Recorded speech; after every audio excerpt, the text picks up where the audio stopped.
नमस्कार दोस्तों, स्वागत है आप सभी का सफल वर्ड के इस प्लेटफॉर्म पर। दोस्तों, आज हम बात करेंगे कर्ण के बारे में। कर्ण वो जो महाभारत के सबसे दानी हो। आइए जानते हैं ऐसे कौन से 5 कारण थे जिनकी वजह से कर्ण मारा गया। इस बात से कोई इनकार नहीं कर सकता कि महाभारत के प्रसिद्ध योद्धा और अंतिम दिनों में कौरवों की सेना के सेनापति कर्ण अपने प्रतिद्वंदी अर्जुन से श्रेष्ठ धनुर्धर थे, जिसकी तारीफ भगवान श्री कृष्ण ने भी। लेकिन कहते हैं कि कुसंगत का असर बहुत घातक होता है। बहुत कम लोग ही होते हैं जो कमल के समान होते हैं। इस कुसंगत के चलते ही कर्ण कई बार गलतियां करते गए। उनकी इन्हीं गलतियों ने कौरवों और पांडवों के युद्ध में उनको कमजोर बना दिया था। महाभारत युद्ध में कर्ण सबसे शक्तिशाली योद्धा माने जाते हैं। कर्ण को किस तरह से काबू में रखा जाए, यह कृष्ण के लिए भी चिंता का विषय हो चला था। लेकिन कर्ण दानवीर, नैतिक और संयमशील व्यक्ति थे। ये तीनों ही बातें उनके विपरीत पड़ गई। कैसे? कर्ण के बारे में हम सभी जानते हैं कि वे सूर्य कुंती पुत्र थे। उनके पालक माता पिता का नाम अधिरथ और राधा था। उनके गुरु परशुराम और मित्र दुर्योधन थे। हस्तिनापुर में ही कर्ण का लालन पालन हुआ था। उन्होंने अंग देश के राज सिंहासन का भार संभाला था। जरासंध को हराने के कारण उनको चंपा नगरी का राजा बना दिया गया था। पहली गलती, ब्रह्मास्त्र। उस काल में द्रोणाचार्य, परशुराम और वेदव्यास को ही ब्रह्मास्त्र चलाना और इसी के द्वारा ब्रह्मास्त्र का प्रयोग किए जाने पर उसे असफल कर देना याद था। उन्होंने यह विद्या अपने कुछ खास शिष्यों को ही प्रदान की थी। उसमें भी एक तरह का ब्रह्मास्त्र को असफल करना यह कम शिष्यों को याद था। जब द्रोणाचार्य ने कर्ण के सूत पुत्र होने को जानकर ब्रह्मास्त्र विद्या सिखाने से इनकार कर दिया, तब परशुराम के पास पहुंच गए। परशुराम ने प्रण लिया था कि वे इस विद्या को किसी ब्राह्मण को ही सिखाएंगे, क्योंकि इस विद्या का दुरुपयोग का खतरा बढ़ गया था।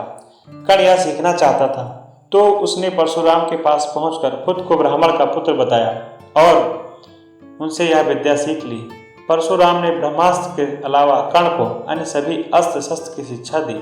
फिर एक दिन जंगल में कहीं जाते हुए परशुराम जी को थकान महसूस हुई। उन्होंने कर्ण से कहा कि थोड़ी देर सोना चाहते हैं। कर्ण ने उनका सिर अपनी गोदी में रख लिया। परशुराम गहरी नींद में सो गए। तभी कहीं से एक कीड़ा आया और वह कर्ण की जांघ पर डंक मारने लगा।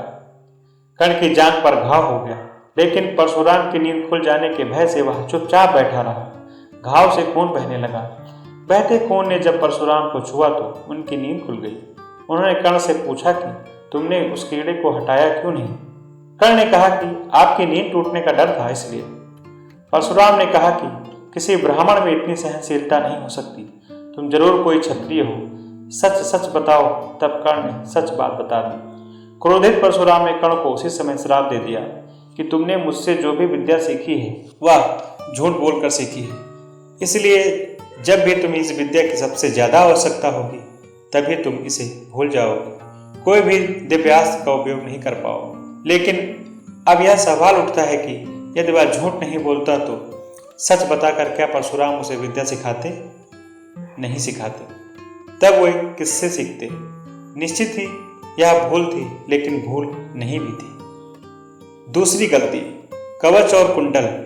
भगवान कृष्ण यह भली भांति जानते थे कि जब तक कर्ण के पास उसका कवच और कुंडल है, तब तक उसे कोई नहीं हरा सकता। ऐसे में अर्जुन की सुरक्षा की कोई गारंटी नहीं। उधर देवराज इंद्र भी चिंतित थे, क्योंकि अर्जुन उनका पुत्र था। भगवान कृष्ण और देवराज इंद्र दोनों जानते थे कि जब तक कर्ण के पास पैदाशी कवच और कुंडल है, वह युद्ध में अजय रहेगा। तब कृष्ण ने देवराज इंद्र को एक उपाय बताया और फिर देवराज इंद्र एक ब्राह्मण के वेश में पहुंच गए कर्ण के द्वार। देवराज भी सभी के साथ लाइन में खड़े हो गए। कर्ण सभी को कुछ न कुछ दान देते जा रहा था। बाद में जब देवराज का नंबर आया तो दानी कर्ण ने पूछा, विप्रवर, आज्ञा कीजिए, किस वस्तु की अभिलाषा लेकर आए हैं? विप्र बने इंद्र ने कहा, हे महाराज, मैं बहुत दूर से आपकी प्रसिद्धि सुनकर आया हूँ। कहते हैं कि आप जैसा दानी तो इस धरा पर दूसरा कोई है ही नहीं। तो मुझे आशा ही नहीं, विश्वास है कि मेरी इच्छित वस्तु मुझे अवश्य आप देंगे ही। फिर भी मन में कोई शंका न रहे, इसलिए आप संकल्प कर लें, तभी मैं आपसे मांगूंगा, अन्यथा आप कहें तो मैं खाली हाथ चला जाता हूँ। तब कर्ण ने कहा, विप्रवर, आप मेरे प्राण भी मांग सकते हैं। तब ब्राह्मण के वेश में इंद्र ने और भी विनम्रता पूर्वक कहा, नहीं नहीं राजन, आपके प्राण की कामना हम नहीं करते। बस हमें इच्छित वस्तु मिल जाए तो हमें आत्म शांति मिले। पहले आप प्रण कर लें तो ही मैं आपसे दान मांगू। कर्ण ने तैस में आकर जल हाथ में लेकर कहा, हम प्रण करते हैं विप्रवर, अब तुरंत मांगिए। तब इंद्र ने कहा, राजन, आपके शरीर की कवच और कुंडल हमें दान स्वरूप चाहिए। एक पल के लिए सन्नाटा छा गया। कर्ण ने इंद्र की आंखों में झांका और फिर दानवीर कर्ण ने बिना एक क्षण गंवाए अपने कवच और कुंडल अपने शरीर से खंजर की सहायता से अलग किए और ब्राह्मण को सौंप दिए।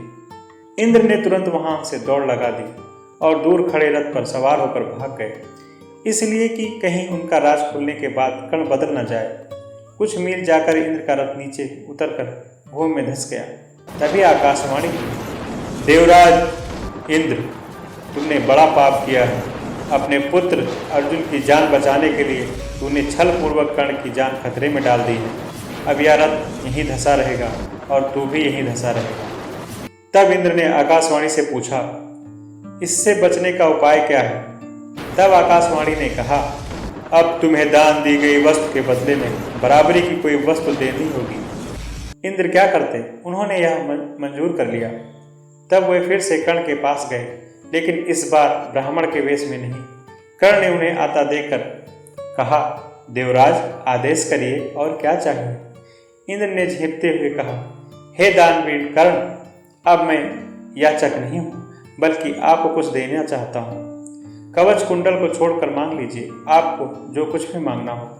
कर्ण ने कहा, देवराज, मैंने आज तक कभी किसी से कुछ नहीं मांगा और ना ही मुझे कुछ चाहिए। कर्ण सिर्फ दान देना जानता है, लेना नहीं। तब इंद्र ने विनम्रतापूर्वक कहा, महाराज कर्ण, आपको कुछ तो मांगना ही पड़ेगा, अन्यथा मेरा रथ और मैं यहाँ से नहीं जा सकता हूँ। आप कुछ मांगेंगे तो मुझ पर बड़ी कृपा होगी। आप जो भी मांगेंगे मैं देने को तैयार हूँ। कर्ण ने कहा, देवराज, आप कितना ही प्रयत्न कीजिए, लेकिन मैं सिर्फ दान देना जानता हूँ, लेना नहीं। मैंने जीवन में कभी कोई दान नहीं लिया। तब लाचार इंद्र ने कहा, मैं यह वज्र रूपी शक्ति आपको बदले में देकर जा रहा हूँ। तुम इसको जिसके ऊपर भी चला दोगे वो बच नहीं पाएगा, भले ही साक्षात काल के ऊपर ही चला देना, लेकिन इसका प्रयोग सिर्फ एक बार ही कर पाओगे। चौथी गलती, ब्राह्मण का श्राप। परशुराम जी के आश्रम से शिक्षा ग्रहण करने के बाद कर्ण वन में भटक रहे थे। इस दौरान वे शब्द भेदी विद्या सीख रहे थे। एक दिन जब वो इस विद्या का अभ्यास कर रहे थे, तब उन्होंने एक गाय के बछड़े को अन्य वन्य पशु समझकर शब्द भेदी बाण चला दिया और उस बाण से बछड़ा मर गया। तब उस गाय के बछड़े के स्वामी ब्राह्मण ने कर्ण को श्राप दे दिया कि जिस प्रकार एक असहाय बछड़े को मारा है, वैसे ही एक दिन वह भी तभी मारा जाएगा जबकि वह खुद को असहाय महसूस करेगा और जब उसका सारा ध्यान अपने शत्रु से कहीं अलग किसी और काम में होगा। हुआ भी यही कि जब कर्ण का अर्जुन से घोर युद्ध चल रहा था, तब उसने रथ का पहिया बार बार भूमि में धंस जाता था और वह उसे निकालकर फिर से युद्ध करने लगता था। ऐसे समय में जब उसे रथ का पहिया भूमि में धंस गया, ऐसे समय में जब फिर से उसके रथ का पहिया भूमि में धंस गया, तब वह फिर से उसे निकालने लगा और उस समय घबराहट भी हो रही थी। वह उसका सारा ध्यान युद्ध के अलावा पहिए पर चला गया था, खुद को असहाय महसूस कर रहा था। ऐसे मौके का लाभ उठाकर अर्जुन ने कर्ण को मार दिया। अंत में पांचवी गलती, कुंती को दिया गया वचन। एक बार कुंती कर्ण के पास गई और उससे पांडवों की ओर से लड़ने का आग्रह करने लगी। कर्ण को मालूम था कि कुंती मेरी माँ है। कुंती के लाख समझाने पर भी कर्ण नहीं माने और कहा कि जिनके साथ मैंने अब तक का अपना सारा जीवन बिताया, उसके साथ मैं विश्वासघात नहीं कर सकता। तब कुंती ने कहा कि तुम अपने भाइयों को मारोगे। इस पर कर्ण ने बड़ी दुविधा की स्थिति में वचन दिया, माते, तुम जानती हो कि कर्ण के यहाँ याचक बनकर आया कोई भी खाली हाथ नहीं जाता, अतः मैं तुम्हें वचन देता हूँ कि अर्जुन को छोड़कर मैं अपने अन्य भाइयों पर शस्त्र नहीं उठाऊंगा। दोस्तों, एक गलती और करी जिसके कारण कर्ण मारा गया। सर्प और कर्ण। अब यह कथा कितनी सच है इस पर शोध होना चाहिए, क्योंकि यह लोक कथा पर आधारित है। माना जाता है कि युद्ध के दौरान कर्ण के तुणीर में कहीं ऐसे एक बहुत जहरीला सर्प आकर बैठ गया। तुणीर अर्थात जहाँ तीर रखते हैं, यह पीछे पीठ पर बंधी होती है। कर्ण ने जब तक एक तीर निकालना चाहा तो तीर की जगह यह सर्प उनके हाथ में आ गया। कर्ण ने पूछा, तुम कौन हो और यहाँ कहाँ से आ गए? तब सर्प ने कहा, हे दानवीर कर्ण, मैं अर्जुन से बदला लेने के लिए आपके तुड़ीर में जा बैठा था। कर्ण ने पूछा, क्यों? इस पर सर्प ने कहा, राजन, एक बार अर्जुन ने खांडव वन में आग लगा दी थी। उस आग में मेरी माता जलकर मर गई। तभी से मेरे मन में अर्जुन के प्रति विद्रोह है। मैं उससे प्रतिशोध लेने का अवसर देख रहा था। वह अवसर मुझे आज मिला है। कुछ रुककर सर्प फिर बोला, आप मुझे तीर के स्थान पर चला दें। मैं सीधा अर्जुन को जाकर डस लूंगा और कुछ ही क्षणों में उसके प्राण पखेरु उड़ जाएंगे। सर्प की बात सुनकर कर्ण सहजता से बोले, हे सर्पराज, आप गलत कार्य कर रहे हैं। जब अर्जुन ने खांडव वन में आग लगाई होगी तो उनका उद्देश्य तुम्हारी माता को जलाना कभी नहीं रहा होगा। ऐसे में मैं अर्जुन को दोषी नहीं मानता। दूसरा, अनैतिक तरह से विजय प्राप्त करना मेरे संस्कारों में नहीं। इसलिए आप वापस लौट जाएं और अर्जुन को कोई नुकसान न पहुंचाएं। सर्प वहां से उड़ गया और कर्ण को अपने प्राण गंवाने पड़े।